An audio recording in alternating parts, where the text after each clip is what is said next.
Someone making lunch.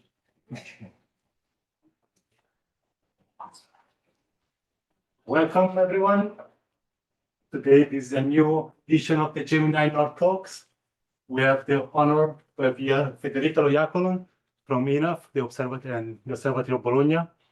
Federica got her PhD in Bologna after some time also spent in Cambridge, working on the ALMA Alpine large program. She also has a huge expertise in the millimeter wavelength, all these incredible things. And then she decided it was too boring, so she went teaching to kids. And then it was a good experience. And then she decided astronomy is actually pretty cool. And so she decided that, working with the biggest millimeter telescope on the world was not enough. So she decided to move to the biggest telescope on space. And so she's now an expert on JWST and in the NIRSpec, especially. She's leading the NIRSpec data reduction campaign of Italy. So she's the single point of contact, the single point of failure of the entire Italian community relying on NIRSpec. But we're really happy to have her here. And today at 3 p.m., she will give a tutorial on how to reduce NIRSpec data in an amazing, incredible way. Now, today she will talk about the first result from NIRSpec IFU data that are coming from the study of the cosmic dawn. And so the stage is yours. Thank you, Emma. Thank you very much for having invited me in Ilo, even if I was not very lucky with the weather. And so very nice to be here. So, as Emma mentioned, I work in Italy mostly now on JWST data. So my colloquium will deal with this instrument. In particular, we see. Oh, I use this to change the slide. They don't change. I don't know why it worked before and now. I have to do this. Okay. Okay, now it works. Okay, perfect. So since the first images were released in summer 2022, the James Webb Space Telescope has represented a true game changer in astronomy. And the biggest telescope ever sent into space is allowing us to study a lot of astronomical topics, starting from planets in the solar system to the first galaxies ever observed. And in particular, I remember when I had my master's degree in 2017, the title of my thesis was Study of an High Redshift Galaxy, and the redshift was actually redshift 2. But now, when we talk about high redshift, we can talk about redshift 8, 9, 10. It was so unusual in the past. But the things are progressing very, very fast. And in particular, during my presentation, I will address this cosmic period, the so-called cosmic dawn, which is basically the cosmic period at redshift 1. So we are talking about an epoch when the universe was less than 1 billion years old.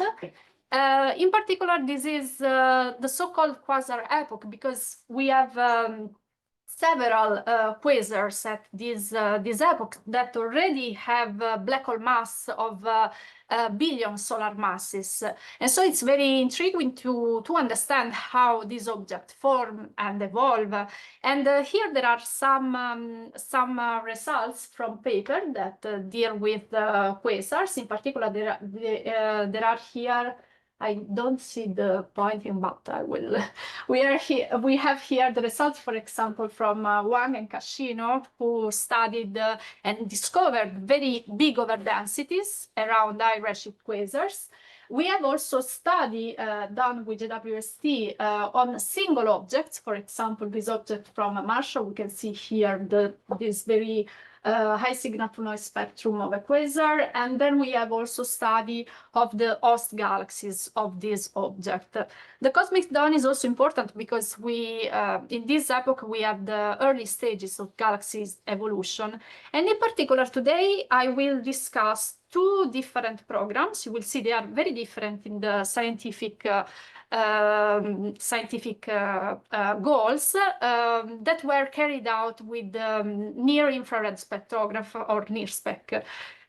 Using the integral field spectroscopy. But before talking about science, I would like to spend just some words about some technical aspects, because yes, JWST is a very powerful machine, is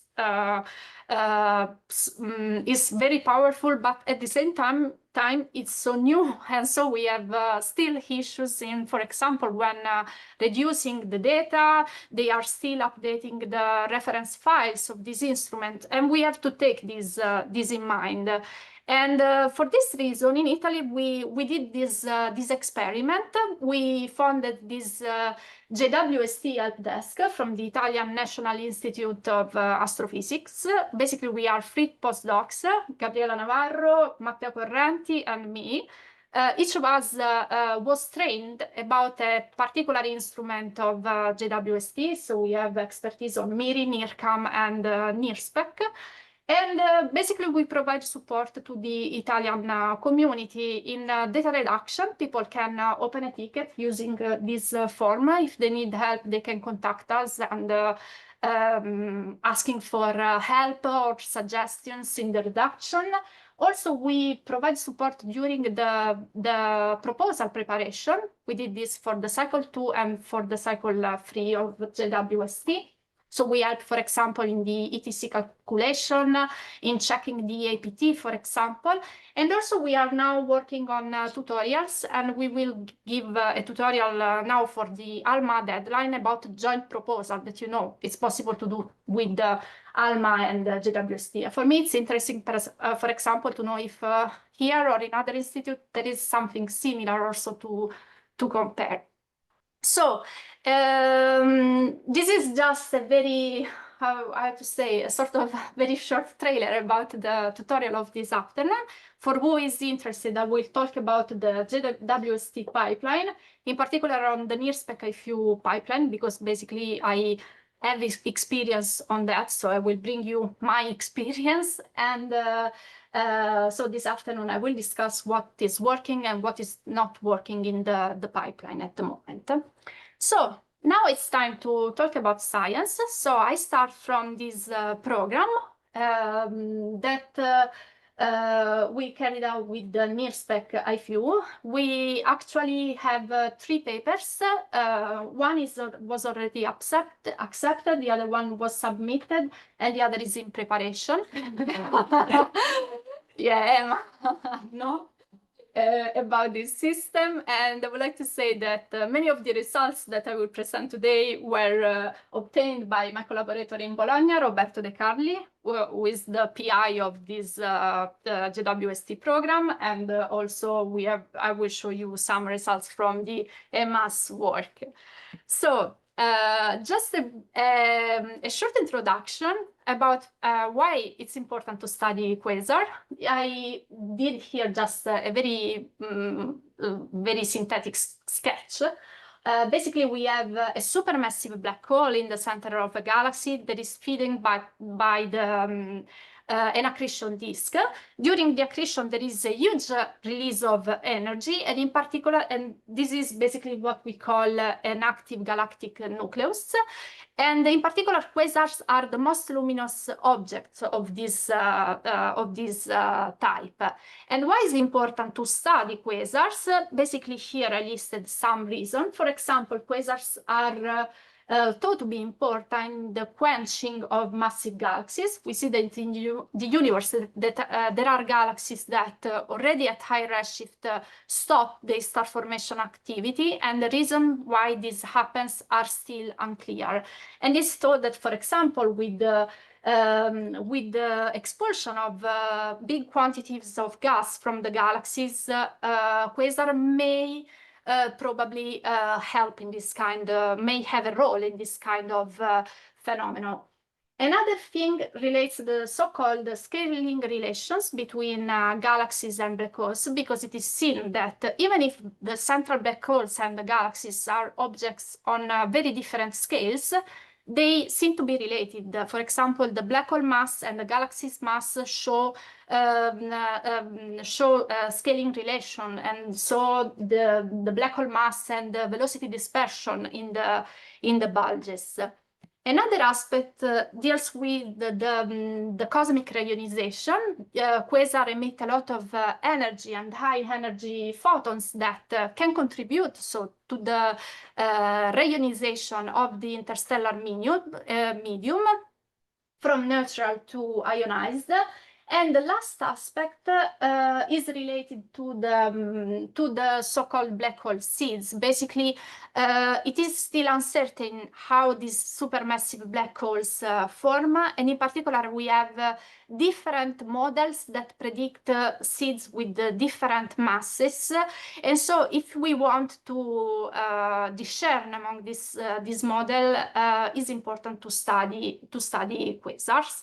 So after this introduction, I hope to have convinced you that it's important to study this kind of objects, and this basically motivates a lot of campaigns that were done over the year to study high redshift quasars. And in particular, I want to show you some examples from works that were realized using ALMA. In particular, here we have this work from Venemans et al., who targeted like 25 quasars. Basically, we are seeing here the ALMA emission, the C+ emission, which traces the cold gas, and also the dust continuum emission. And basically, this study showed that the host galaxies of quasars are galaxies evolved. They are very gas-rich and also dust-rich, and they are forming a lot of stars, more than typical galaxies at the same redshift. Another important finding of these campaigns that were done with ALMA relates to the presence of companion galaxies around the quasars. So these quasars are often not isolated objects, but they show companion galaxies from small to large scales.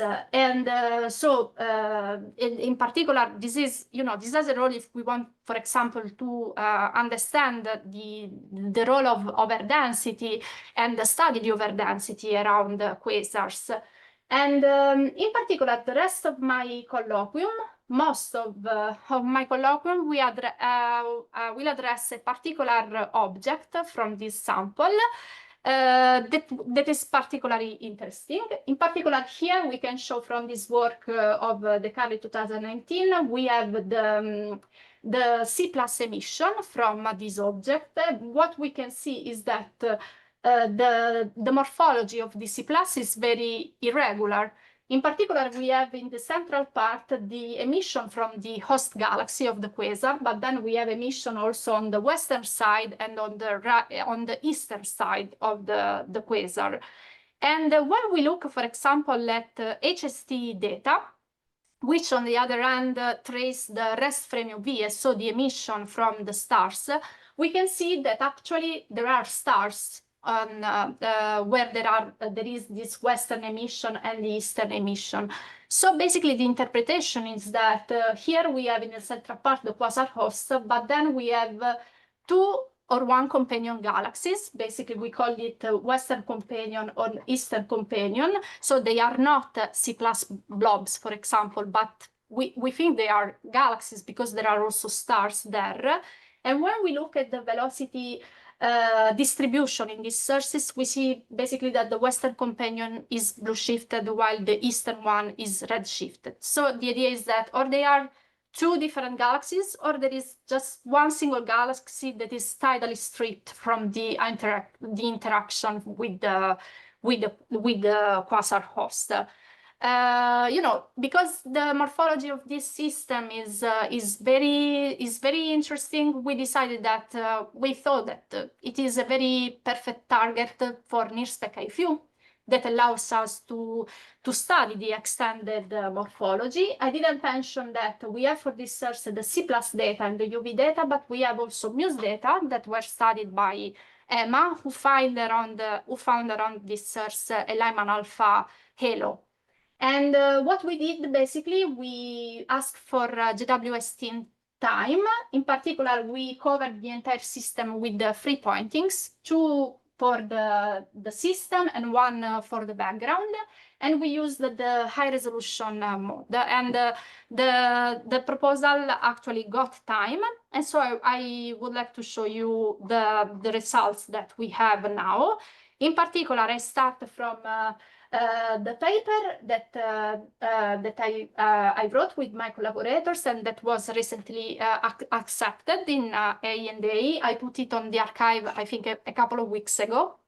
And this paper basically investigates the physics of the quasar, so not the companion galaxies, but the quasars. So I would like to show you what we have learned from this study. This was the state of the art before the NIRSpec data. So we have the mu spectrum with the Lyman alpha, and then we have the X shooter spectrum where we can see the C4 and the magnesium 2 line. And then I show you the NIRSpec spectrum, that is this one. So now we have a very wide coverage for this kind of source. But what you can immediately recognize is the quality of the NIRSpec spectrum, because there is no, how to say, Noise. no. Yes. I mean, the wiggle there is actually iron emission, is not noise. Yes, it's iron. I will zoom noise. in. Exactly. So I zoom in on the spectrum. So basically we have this spectrum with the signal to noise ratio for spectral element higher than 100. And this was obtained just in 1.5 hour of integration time on source. And this is a Redshift 6 quasar. So something that was impossible in the past. And here what we can see is the emission from the H alpha, H beta, H gamma, H delta, so the Balmer lines. We have, as Emma said, we have emission here of the iron that can be very clearly seen. And then we have also emission from the O3 that is blended with the H beta emission. In particular, what I did was to model this spectrum. I started from the continuum modeling that I modeled with the broken power loop. And then what I did was to model the iron emission. I have to say that sometimes it was very difficult to model the spectrum because the quality is so high that basically if a model doesn't match, you see it immediately. When you have a lot of noise, it's easier to do that. So I had a lot of work on the fit of this spectrum. And after subtracting the continuum and the iron emission, I show you the line fit of H alpha and H beta, and I want to focus on this because basically from these lines we can derive important physical quantities, such as, for example, the black hole mass. As you can see, the H alpha and H beta are nearly perfectly modeled by a Lorentzian function that I use to model it. Then I use also some narrow components to model the emission from the host galaxy. And here you can see, I want to highlight the Hoeffler emission because, there is the narrow emission here, but there is also evidence of broad components that I needed to use in order to reproduce the emission. And I will spend more words about that. So I will discuss now the physical quantities that we can derive from the fit. So I want to start from this question. So if are the black hole masses at high redshift derived from the magnesium 2 reliable? So the question is this one. Basically, at low redshift, the main used and the main reliable indicator for measuring the black hole mass is the H beta line that was used in several calibration together, for example, with the continuum luminosity and the reverberation mapping study. So basically, this line provides very well calibration for estimating the black hole mass. The problem is that when we move to high redshift, the H beta before the launch of JWST was not visible, was not accessible at redshift beyond 6, for example. And so what we did was to use, instead of H beta, the magnesium 2 line as a surrogate. And what we can see from this plot is that at low redshift, there is a very good agreement between the black hole mass derived from the H beta and the magnesium-2. But basically, we don't know if at high redshift this still is valid or not. And in general, what I want to stress is that we really need to have a very robust black hole masses. What? We need very accurate black hole masses if we want, for example, to study the scale relation between galaxies and black holes, and also if we want to constrain models about the black hole masses. So really, it's important. This is an important aspect. So now that we have JWST, we can start to, we can observe now also the H beta and H alpha line at high redshift. So basically we can compare, for example, the masses, the black hole masses derived from different tracers. And I want to show you the result for this experiment that we did for this quasar. We had a previous estimate of the black hole mass that was derived by Emma using the magnesium-2. We see that this object has an already mature black hole of more than 10 to the 9 solar masses.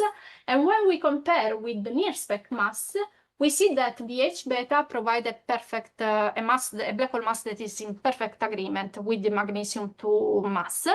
And also when we look at the H alpha, we find a value that is basically well inside the scatter of the mass calibrations that are employed to evaluate the black hole mass. And I would like to put this result in context because, you know, it seems that for this object, there is a perfect agreement, but we need to look also at other objects.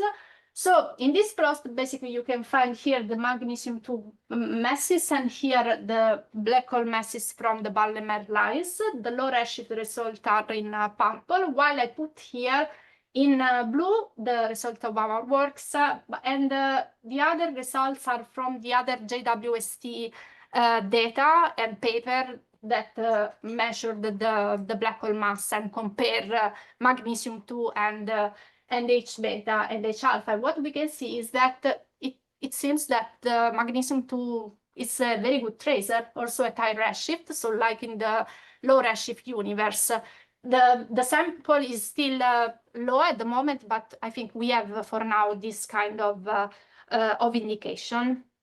And then another aspect, as I told you, that is related to the black hole mass is about the scale relation between galaxy and black hole. Again, this is the relation that was found redshift at low redshift, where basically we have that the black hole is more or less 1,000 times less massive than the host galaxy.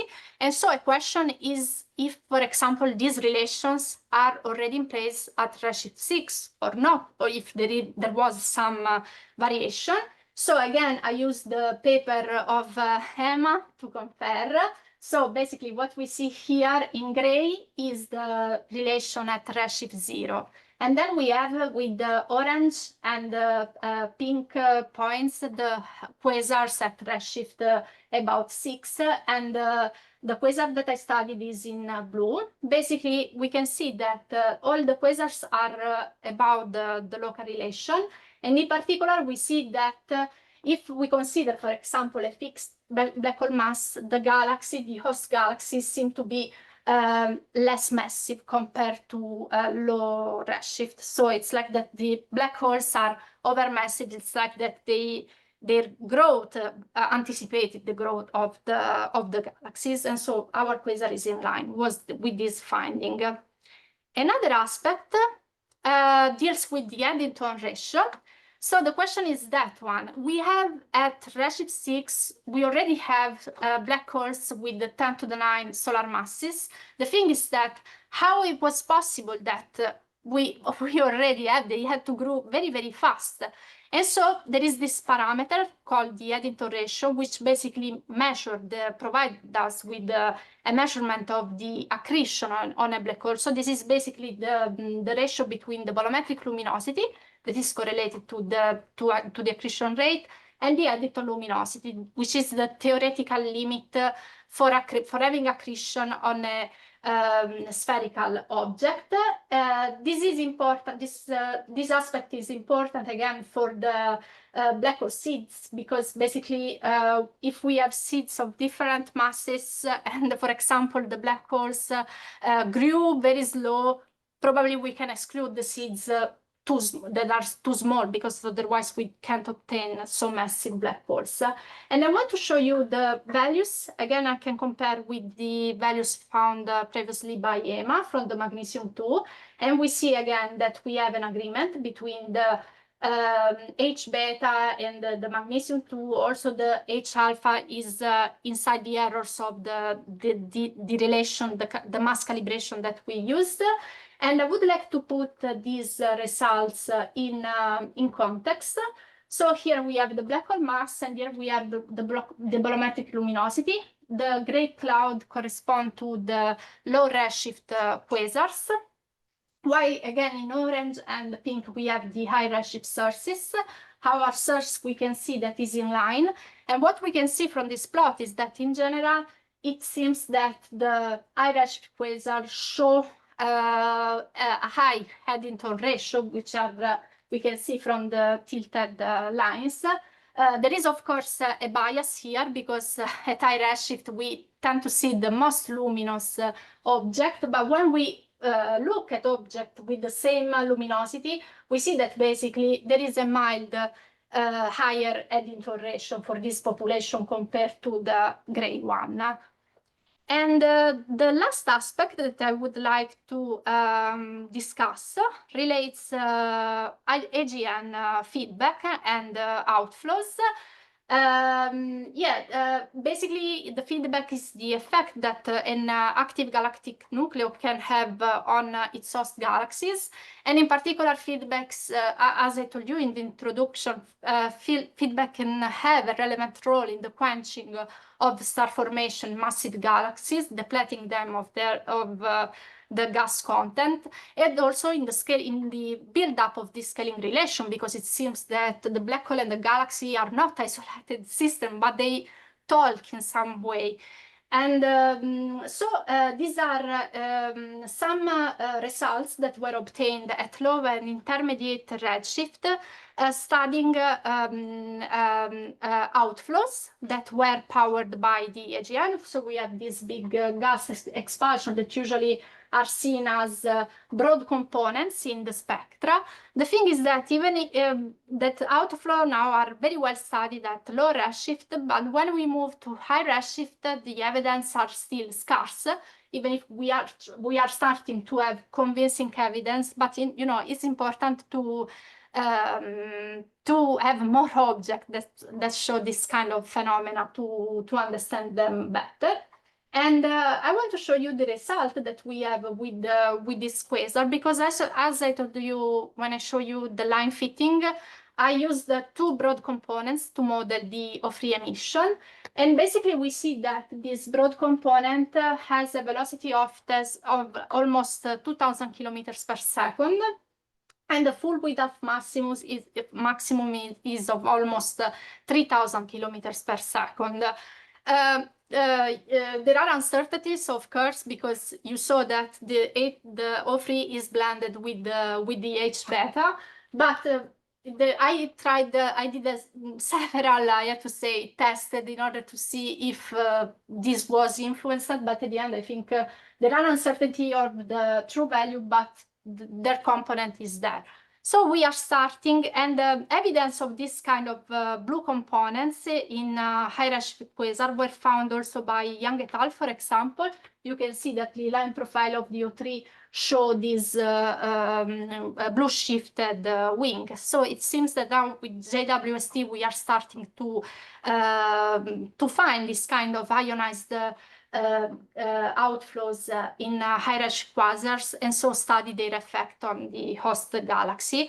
So here I just want to, I put a summary. I hope to convince you that using this object, also, the other quasars that are at high redshift, we are starting to answering this question, or however, to addressing these questions also at this in this distant epoch.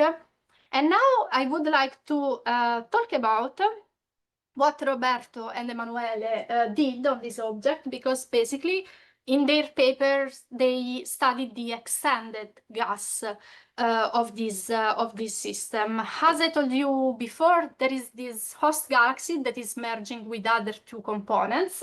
In particular, here we have a map from the O3 from NIRSpec that is overimposed on the C+ from ALMA.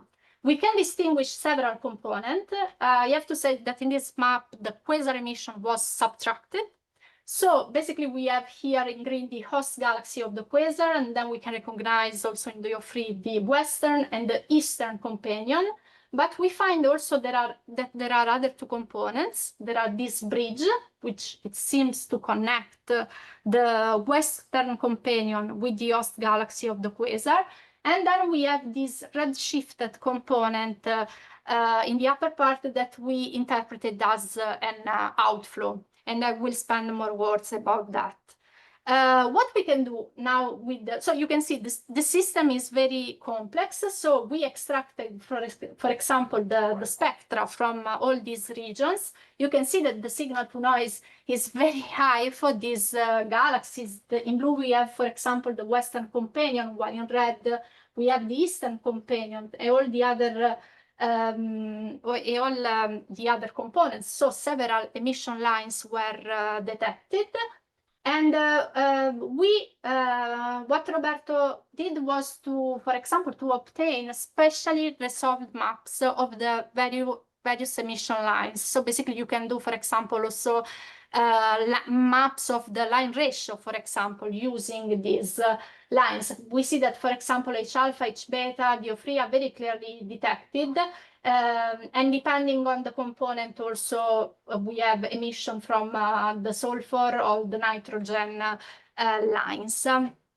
And we did some models in order to interpret the ionizing source, for example, of the gas. Here you can see the classic BPT diagram, basically where that is used to distinguish between star formation and AGN ionization. And in particular, what we see from our points in blue here, you can find the results for low redshift. In general, our points are all in the highest part of this diagram, and this suggests that basically the high O3 and H beta ratio suggests that there are harder ionization conditions in high redshift, and this was found also by several other papers that studied the interstellar medium at high redshift.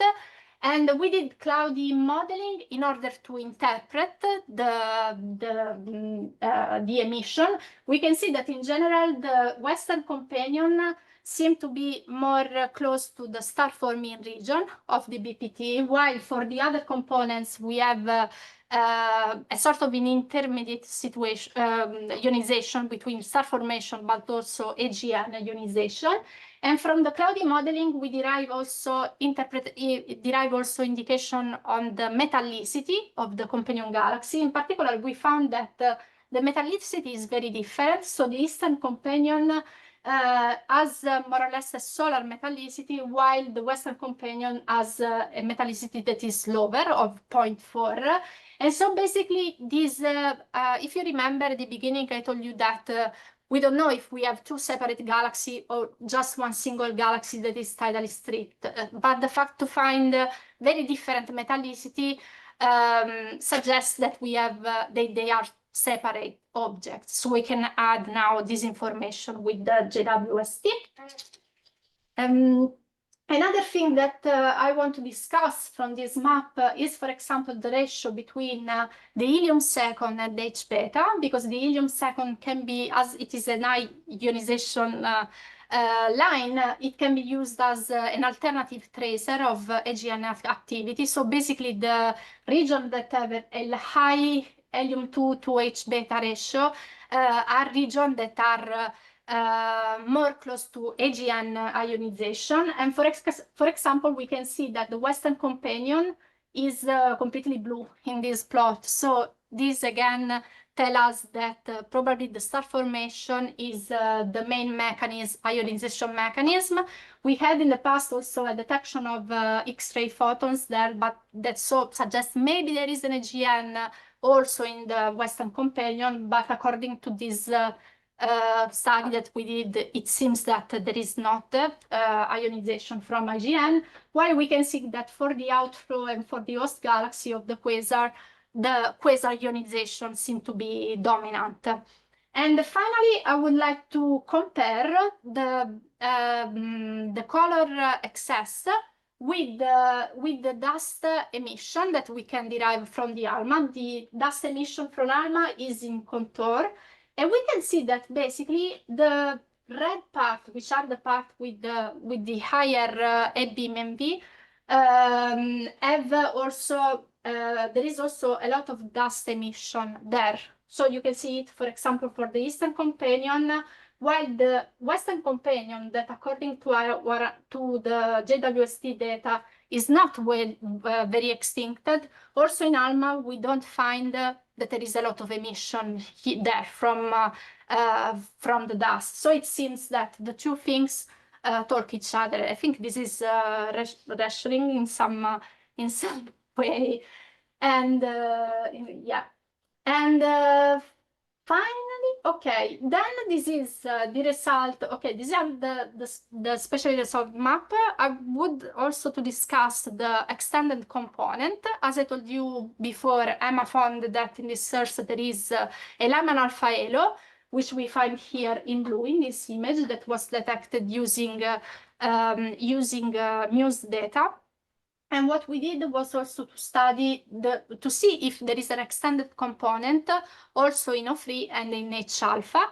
And it seemed to be that there is an extended component, even if on smaller scale compared to the Lyman alpha. And in particular, what we did was to compare the ratio between the Lyman alpha emission and the H alpha emission.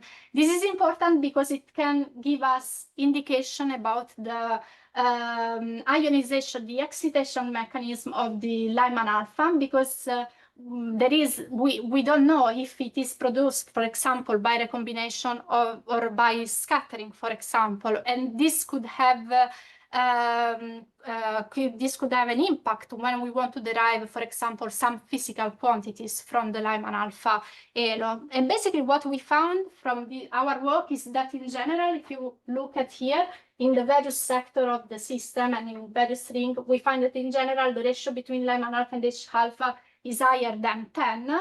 It's also higher than 100 in some cases. So basically, it seems that the fluorescence and the scattering from the blood-brain region is the most favored mechanism for the excitation of this line. We are still working on this.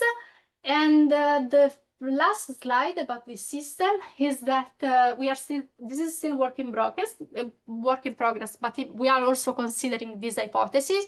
I told you that there is this bridge that connects the Western companion with the host galaxies that maybe can be a tidal tail or something like that. But the thing is that since this component is blue shifted, and then we have this other component that is red shifted, we are discussing also the possibility of a biconical outflow, where basically we have the receding and the approaching part.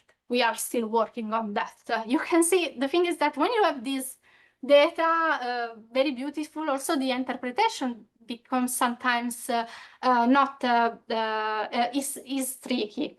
And so this is basically the summary of what we can do on the extended the ISM phases in this source. And I just would like to stress that we are doing this kind of very detailed study on the ISM at Redshift 6, while in general this kind of discussion was reserved at objects at lower Redshift in general. So now I don't know if I have time, how much it's still just 5 and 7 minutes. Okay, perfect. I want to move on, but I will be faster on that and talk about this very nice work that we did in Bologna with my other collaborator, Eros Van Zella. There are also some results from the postdoc Matteo Messa. In particular, this is a work that another cycle 1 program of JWST that we did about population-free stars at Redshift 6. So just a slide on population-free stars. In general, they are thought to be the first generation of stars. According to model, they should be metal-free, and they are supported by cosmological situation, but they have not still observed until now, because this is very challenging also if we use JWST. But there is a way that maybe can help us. With gravitational lensing, in fact, is a way that allows us to to increase the signal to noise, and thanks to the magnification of the of distant sources. So, for example, if we have a cluster of galaxies, and then we have a very faint source behind that, thanks to lensing, maybe we have a chance to see something. And basically, we did this experiment that we put in this paper. So basically, Eros started from this image. You can see this is an HST and JWST image, and basically here, where there is this red aperture, there is nothing. But in previous observation, well, you see here there are these green contour, and they correspond to Lyman alpha emission that was detected with the MUSE at redshift 6.6. So basically we had just Lyman alpha, and then we have nothing in the images. So for this reason, we decided to point NIRSpec to see if there is something there. And when we point NIRSpec and we look at the Lyman emission, we see that basically there is emission in correspondence of the Lyman alpha, of the Balmer lines, and also it seems to be something for the Hoffrey line. And in particular, if we look with more detail at the spectrum, basically we see here that there are the Balmer lines, but there is there is the Hoffrey, but it's so weak compared to the Balmer lines. And in fact, we put some limits on the equivalent width, and we see that the equivalent width of the Balmer is much higher than the equivalent width of the O3. So basically, it's an object where we have a lot of hydrogen, but we have a very small quantity of metals. We derived also an estimate. We put some limit on the stellar mass, and we also use this diagram for the metallicity, for evaluating the metallicity of this object. And what we see is basically, if we compare the metallicity to all the other objects that we took from the literature, it seems that we found this very, very metal poor object. So maybe this could be, a promising site where there are these pristine stars that are very with no metal enriched. And we are still working on this kind of source. This was just the first pointing from the Eros program, that is this one, but we have also other 4 pointings, and we are working. They are all more or less 6 redshift 6 objects, and that we are trying to analyze to understand, because they can host some of the first stellar structures. And I think if I have, I don't know, another minute. So basically, this is the state of the art of what we are doing in Bologna. For this program of Eros, I did a lot the reduction part. And just I put here just a couple of slides on outreach, because we are seeing that JWST is, we are often asked to do conferences. It's a really topic that we are seeing that there is a lot of interest in it, also from the population. This was the night where we presented the first JWST image. And at the same time, I remember that night in the main square of Bologna, there was Fabiola Giannotti from the CERN presenting other results. And we were thinking, okay, no one will come here. But at the end, there were a lot of people that were interested in JWST. Also, the Academy of Science ask us for giving a talk about this kind of, and people are super interested. I have to say they are super nice experience. And also in Bologna, we have this web page that is in Italian, where basically we do outreach, and we are writing a lot of papers related to the JWST findings, but also here we write basically on everything that is related to astronomy. And also we have a YouTube channel where every day we put a video to explain an astronomy topic. And I don't know if some of you does similar thing. For me, it would be interesting to see here, for example, how you do outreach using which kind of ways. And I think that's it. And I thank you very much for the attention. I did this picture here one day that there was the sun. The only day when there was the sun, probably.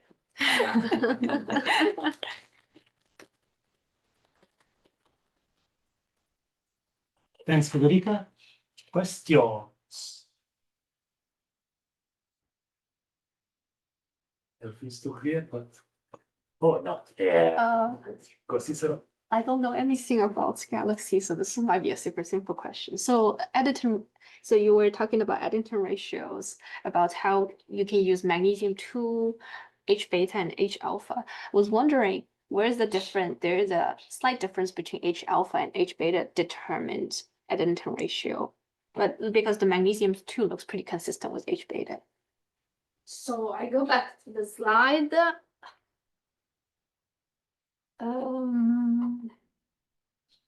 No, it's this one. Okay. How to share it? I don't know. Okay, I leave it like this. The thing is that, yeah, when we evaluate the Eddington ratio, we have the bolometric luminosity and the Eddington luminosity. The Eddington luminosity depends on the black hole mass. So since we have different black hole masses from different indicators, we have different values of the Eddington luminosity. So this explains why we have different values of the Eddington ratio. Also, the bolometric correction can have an impact for when we calculate the bolometric luminosity, because, for example, Emma calculated the bolometric luminosity using a bolometric correction for the continuum that was close to the magnesium second line, while I used another relation that used the continuum close to the H beta line. So this explains the difference that we can have this one. We're working at an I sheet, everything that's consistent within a factor of 2. It's more than sweet. Julia? It's actually a very technical question related to this. So I assume when you hit the H beta and H alpha, they're not somehow constrained to each other, right? You fit them No. freely in terms of profile shape. So I didn't know, they are H alpha and H beta in the fit were completely free.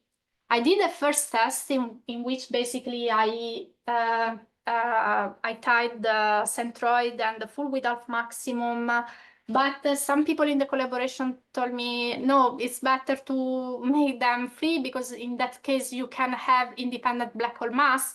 But the thing is that also the black hole mass are not very independent, also if they are completely free, because basically the correlation that for H beta, the one for H alpha was derived from that, because basically we have the correlation also between the full width maximum of H beta and H alpha, and between the luminosity of H alpha and the luminosity of continuum. So they are not independent, but the line fit are, I didn't show you the full width maximum.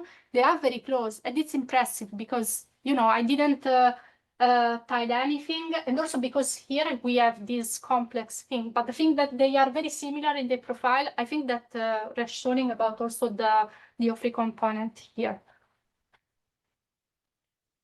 Is there any evidence of the thermodynamics of creation? So it's what did Roberto in his yes, here, basically to derive the beam MV. He used basically the ratio between H beta and H alpha to derive this the color excess in the system, and we see that there are some regions that are more extincted, like for example the Eastern Companion, and while for example the outflow here and the Western Companion seem to be less extincted. And also when you look at ALMA, you see that here there is not a lot of far infrared emission, so it seems that there is not a lot of dust there. While when you look here at the Western Companion, we have dust emission that is more significant. So seems that yeah, there is a extinction and expiration, and from two independent tracers. Is there anyone online that has a question? I can use these slides for ask my question. So you measure the strength of the ionization in a resolved way in this plot. Do you see what's the effect of the quasar in the center respect to all the rest? Or in other ways, can I use H alpha to estimate star formation, or it's a bad idea to do that around the quasar, given that it seems the ionization is high? Or I can re-ask the question. There is a gradient that goes from the quasar to far away from the quasar that suggests that there's higher ionization around the quasar from far away. It seems if you look also at the Eastern Companion that basically here, you know, this part is redder compared to this part. So it seems that, for example, the Eastern Companion, in the part that is closer to the quasar, it has is more compatible with the AGN ionization, while on this part it seems that this is not true. So yeah, it seems that we can see this sort of gradients. So there is one part that you can use it in the other. Yeah, it depends. Yes, exactly. Thank you. Marie said, "Very nice talk!" Exclamation mark. Thank you very much. And if there is no other question, you can meet Federica again at 3 p.m. today. It's a busy day. Thank you. Thank you. I have a question about 3 p.m. Do I need to install anything? Sorry, at 3 Do I p.m. need to install any package? No, it will not be a hands-on session because it would take